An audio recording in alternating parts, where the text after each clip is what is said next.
అంటే ఇక్కడ తమోగుణం రజోగుణాలు మట్టికుండ చిల్లుల గంప అనుకోవాలి. అవి ఆత్మప్రకాశాన్ని బాగా చూపించలేవు.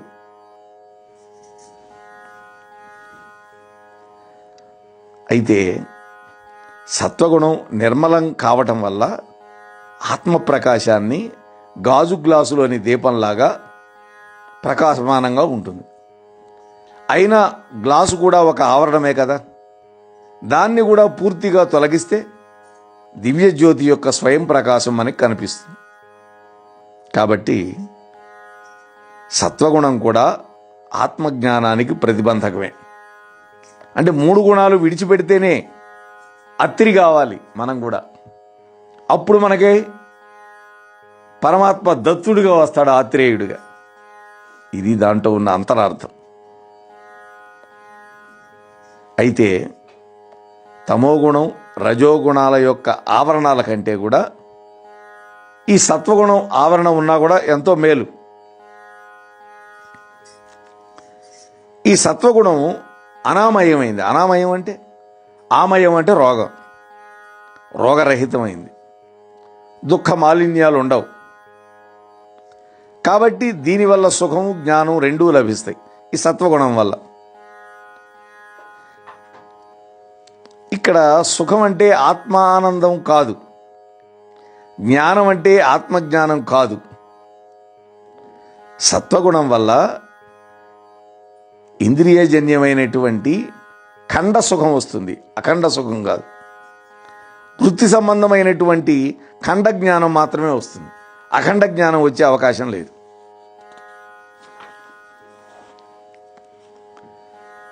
ఇక 7వ శ్లోకంలో రజో రాగాత్మకం విద్ధి తృష్ణాసంగ సముద్భవం తన్నిభద్నాతి కౌంతేయ కర్మ సంగేనయో దేహినం. అర్జున, రజోగుణం అనేది రాగాత్మకమైంది. కోరికల చేత, ఆసక్తి చేత ఆ రజోగుణం ఆత్మని దేహంలో బంధిస్తూ ఉన్నది అన్నాడు. రజోగుణం చెప్తున్నాడు. రజోగుణం రాగాత్మకమైనది అంటే ప్రపంచ సంబంధమైన వస్తువులలో, వ్యక్తులలో, సన్నివేశాలలో కలిగేటటువంటి విపరీతమైన మమకారాన్ని రాగం అంటారు. అంతేగాని భైరవి రాగం, సింధు భైరవి ఇవి కాదు రాగం అంటే. ఇక్కడ రాగం అంటే ఇది అర్థం. అంటే విపరీతమైనటువంటి మమకారం. రాగం యొక్క వ్యతిరేక లక్షణం ఏంటి? ద్వేషం. ఈ రెండు కూడా రజోగుణం యొక్క స్వభావాలే. దీనివల్ల ఏం ఏర్పడుతుంది? తృష్ణ, ఆశ, సంగం, అటాచ్మెంట్, ఈ రెండు వస్తాయి. విపరీతమైన కోరికలుంటే చిత్తం క్షోభకు గురవుతుంది. ఎందుకని? ఆ కోరికలు నెరవేరనప్పుడు క్రోధం పుడుతుంది. కాబట్టి కామయేష క్రోధయేష రజోగుణ సముద్భవం అని 3వ అధ్యాయంలో చెప్పాడు భగవానుడు. అంటే మనకి లభించినటువంటి వస్తువుల పట్ల విపరీతమైన ఆసక్తే సంగం. ఈ సంగం వల్ల దుఃఖం కలుగుతుంది. ఎందుకని? ఆ వస్తువు చెడిపోయినా, ఆ వస్తువు ఎవడైనా దొంగతనం చేసినా విపరీతమైన దుఃఖం వస్తుంది వాడికి. కోరికలు ఎప్పుడు కూడా మానవుడికి తృప్తినియ్యవు. ఎందుకని? మండేటటువంటి అగ్నిలో ఆజ్య జ్వాలగన ఆజ్యం యొక్క ధార నెయ్యి ద్వారా పడుతుంటే ఏ విధంగా ఉవ్వెత్తున పైకి లేస్తుందో అదే విధంగా తృప్తి కలగదు. అనుభవించిన కొద్దీ పెరుగుతాయి కోరికలు. యయాతి మహారాజ్ చెప్పాడు, కొడుకు దగ్గర యవ్వనం తీసుకొని కొన్ని వేల సంవత్సరాలు అనుభవించాడు, అయినా ఆయనకి తనివి తీరలా. ఎంతగా భోగించినా కూడా ఇంకా భోగించాలి అని మానవుడు వాంఛిస్తూ ఉంటాడు.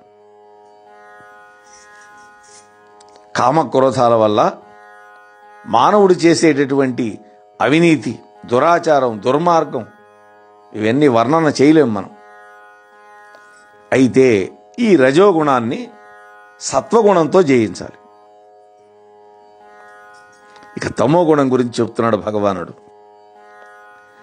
తమస్త్వజ్ఞానజం విద్ధి మోహనం సర్వదేహినాం ప్రమాదాలస్య నిద్రాభిః స్తన్నిబధ్నాతి భారత.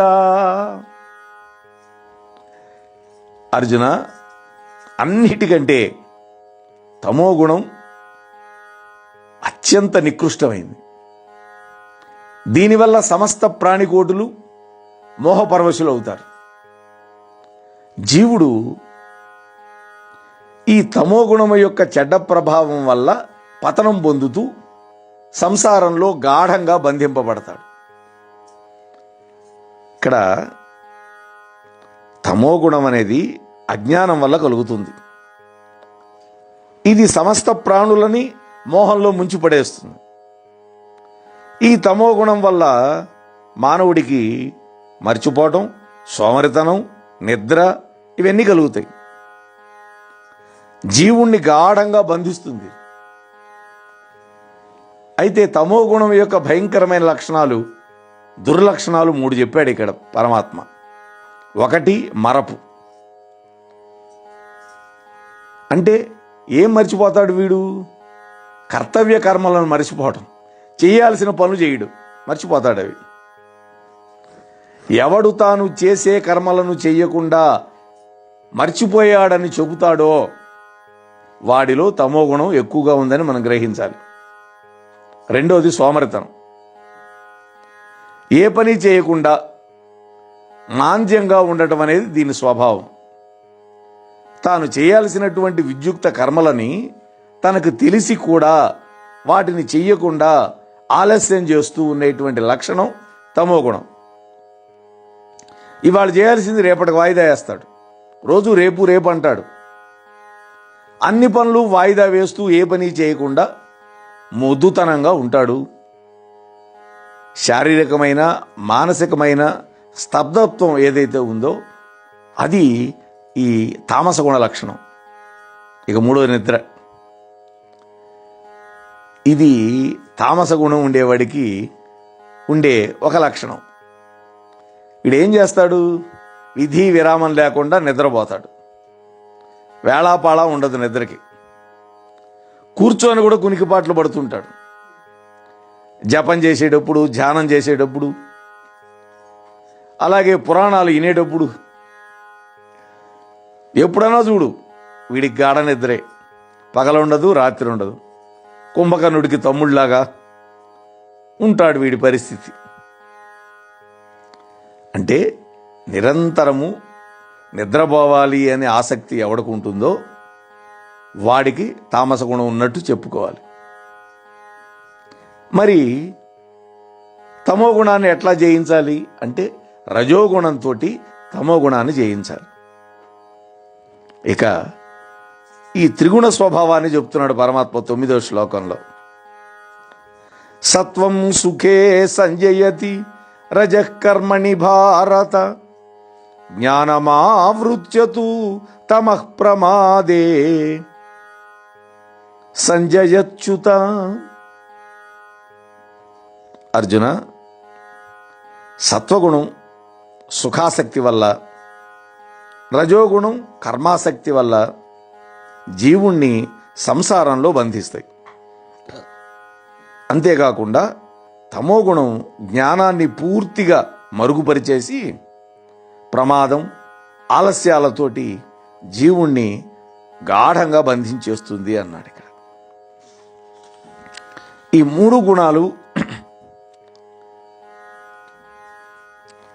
ఏదో ఒక విధంగా జీవుణ్ణి సంసారంలో బంధిస్తున్నాయి.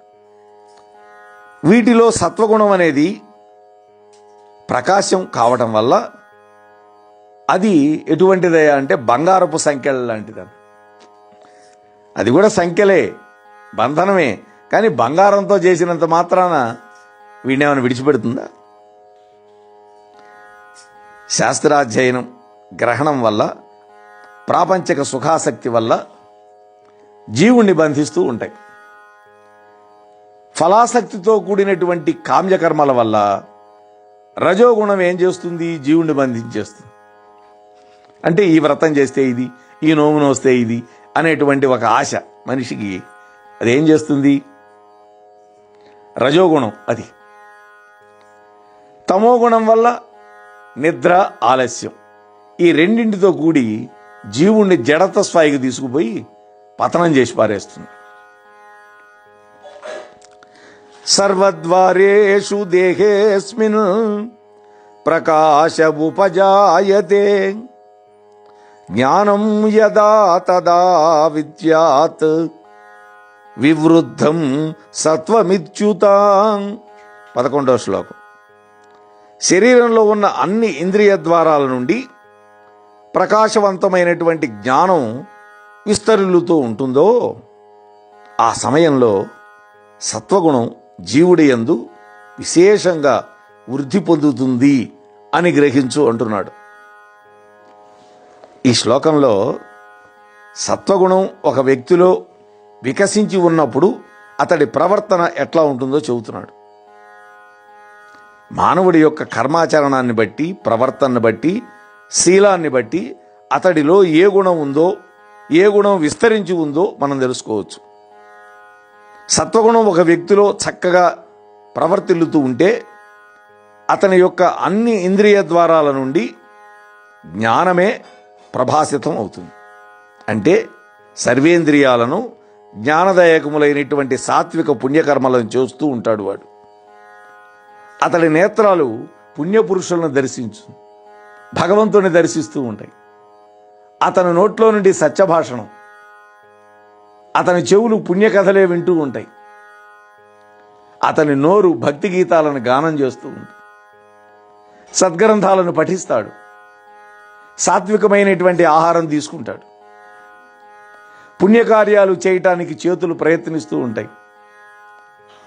దేవాలయానికి, ప్రవచన మండపాలకి అతడి పాదాలు తీసుకెళ్తూ ఉంటాయి ప్రయాణం చేయించి.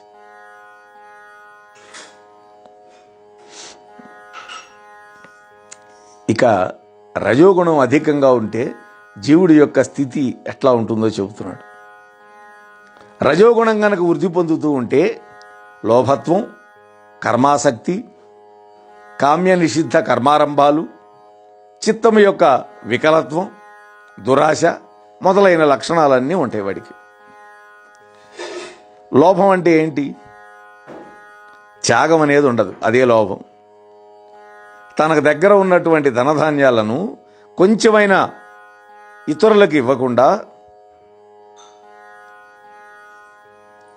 ఇంకా సంగ్రహించాలి, ఇంకా సంపాదించాలి అనేటువంటి ఇచ్చ ఏదైతే ఉందో అది లోభం. అంటే విషయ సుఖాలు ఎంతగా భోగిస్తున్నా కూడా ఇంకా భోగించాలి, తనివి తీరనటువంటి భోగతృష్ణ. ఇక రెండోది ప్రవృత్తి. మంచి చెడ్డలతో నిమిత్తం లేకుండా నిరంతరము ఏదో ఒక కర్మాచరణం చేస్తూ ఉంటాడు. స్థిమితంగా ఉండడు, ప్రశాంతంగా ఉండడు వాడు. ఇక కర్మారంభం. కోరికలు తీర్చే కర్మల పట్ల మనస్సు లగ్నం అవుతుంది. ఇక అశమహ అన్నాడు, అంటే చిత్తచాంచల్యం. మనస్సు వాడికి నిలకడగా ఉండదు. క్షణానికి ఒక బుద్ధి, క్షణానికి ఒక ఆలోచన ఉంటుంది. వాడి ఇంద్రియ నిగ్రహం ఉండదు. పుణ్యకార్యాలలో మనస్సు ప్రవేశించదు. ఇక ఐదోది స్పృహ, అంటే దురాశ. చూసిన ప్రతిదీ కావాలనేటువంటి కోరిక. ధనం, వస్తు, వాహనాలు సంపాదించాలనేటువంటి ఒక దుష్ట భావన. తన సంపాదన కోసం ధర్మాధర్మాలని ఆలోచించకుండా, నీతి నియమాలను పాటించకుండా వ్యవహరించేటటువంటి దుర్మార్గమైనటువంటి తృష్ణ ఉంటుంది వాడికి. ఈ లక్షణాలు లేకుండా సాధకుడు తన నిత్య జీవితంలో ప్రవర్తిస్తే రజోగుణాన్ని జయించిన వాడు అవుతాడు. తమోగుణ వర్ణన చేస్తున్నాడు. అర్జున, తమోగుణం ఎవడిలో వృద్ధి పొందుతుందో వాడిలో బుద్ధిమాంద్యం, సోమరితనం, మరపు, మోహం ఇవన్నీ ఉంటాయి అన్నాడు. అప్రకాశం అన్నాడు, అంటే తమోగుణ లక్షణం అది. బుద్ధి వికాసం ఉండదు. బుద్ధి సక్రమంగా వికసించని కారణం వల్ల తాను ఏ నిత్యకర్మల యొక్క ఆచరణ చేయాలో వాడికి తెలియదు. అసలు పుణ్యకార్యాల పట్ల మనసే పోదు వాడికి. ఇక అప్రవృత్తి, ఇది జడ స్వభావం. తాను చేయవలసినటువంటి కర్తవ్య కర్మలను తెలిసి ఉండి కూడా సోమరితనం వహించి ఉంటాడు. బద్ధకం, కునికిపాట్లు, నిరంతరం నిద్రపోవాలి, కర్మాచరణ పట్ల ఆసక్తి ఉండకుండా ఉంటాం, ఉత్సాహం ఉండదు, మొద్దులాగా పడి ఉంటాడు. ఇది అప్రవృత్తి. ఇక మూడోది ప్రమాదం. ప్రమాదం అంటే మర్చిపోయే స్వభావం, అంతేగాని యాక్సిడెంట్ కాదు. నిరంతరం పొరపాట్లు చేస్తుంటాడు. ఏ పని కూడా లక్ష్యంతో చెయ్యాలి అనేటువంటి ఒక దృఢ సంకల్పం ఉండదు. అన్నీ నిర్లక్ష్యంగా చేస్తుంటాడు. ఇక నాలుగోది మోహం.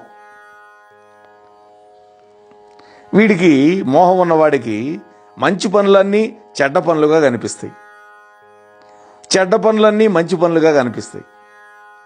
ఈ మోహబుద్ధి మానవుణ్ణి సర్వభ్రష్టుడిగా చేస్తుంది. ఈ గుణాలు కలిగి ఉన్నా తాను తమో గుణంలో పడిపోయినట్లు తెలుసుకొని సాధన చేత వాటి నుంచి విడిబడి సత్వగుణాభివృద్ధి చేసుకోవాలి అంటున్నాడు. ఇక మరణ సమయం నందు ఏ గుణం విజృంభిస్తే జీవుడికి ఏ ఫలితాలు వస్తాయో చెబుతున్నాడు. చచ్చేటప్పుడు మరణ సమయంలో సత్వగుణం బాగా వృద్ధి చెంది ఉన్నప్పుడు మరణించినటువంటి జీవుడు జ్ఞానులు నివసించే పవిత్ర లోకానికి వెళ్ళిపోతాడు. ఇది కాబట్టి సాధన చేత సత్వగుణాలని అభివృద్ధి చేసుకోవాలి. సర్వేంద్రియాలను సాత్విక స్థాయిలో ఉండేటట్లుగా సాధకుడు జీవయాత్ర చెయ్యాలి. అప్పుడు మరణానంతరం వాడిలో ఆ మరణకాలంలో సత్వగుణం ప్రవర్తిల్లుతుంది అలవాటు చేయటం వల్ల. అప్పుడు పవిత్ర లోకాలకు వెళతాడు. ఇక రజోగుణం వృద్ధి పొందితే అలా మరణించినటువంటి వాళ్ళు కర్మాసక్తులైనటువంటి వాళ్ళ ఇంట్లో పుడతారు. అంతేకాకుండా తమోగుణం ప్రకోరించి ఉండగా మరణించే వాళ్ళు నీచ యోనుల్లో కూడా పుడతారు అన్నాడు. అంటే రజోగుణంతో చచ్చిపోతే రజోగుణ భూయిష్టమైనటువంటి జన్మలే పొందుతారు. అంటే అటువంటి గుణాలు కలిగినటువంటి వాళ్ళే వాళ్ళ ఇంట్లో వాళ్ళకి పుడతారు. దానివల్ల ఏమవుతుంది, మళ్ళీ రజోగుణ ప్రవృత్తులని జీవిస్తారు. అట్లాగే తమో గుణం ఉన్న వాళ్ళ యోనుల్లో పుడతారు. అంటే నీచమైనటువంటి పశుపక్షాది జన్మలు ఎత్తుతారు.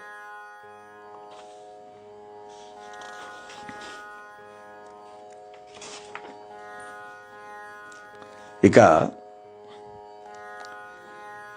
సత్వగుణ సంపన్నులు బ్రహ్మలోక పర్యంతము ఉన్నటువంటి ఊర్ధ్వలోకాలకు వెళతారంటున్నాడు. అట్లాగే రజోగుణ ఉన్నవాళ్ళు మానవలోకంలో పుడతారు. తమో గుణం ఉన్నవాళ్ళు నీచులకి అధోలోకాలలో అంటే పశుపక్షాది యోనుల్లో పుడతారు. ఈ శ్లోకంలో 3 గుణాలతో మరణించేటటువంటి వాళ్ళ యొక్క స్థితి చెప్తున్నాడు. సత్వగుణ సంపన్నులు పుణ్యకార్యాలు చేసే దేవతాలోకానికి పోతారు. పాపపుణ్యాలు మిశ్రమంగా చేసేవాళ్ళు అంటే రజోగుణ సంపన్నులు, వీళ్ళు మానవలోకంలో పుడతారు. ఇక తమోగుణ మోహనవాణి తెలుగు పోడ్కాస్ట్ ఛానల్ని లైక్, షేర్, సబ్స్క్రైబ్ చేయండి. ప్రక్కనున్న గంటను మ్రోగించండి.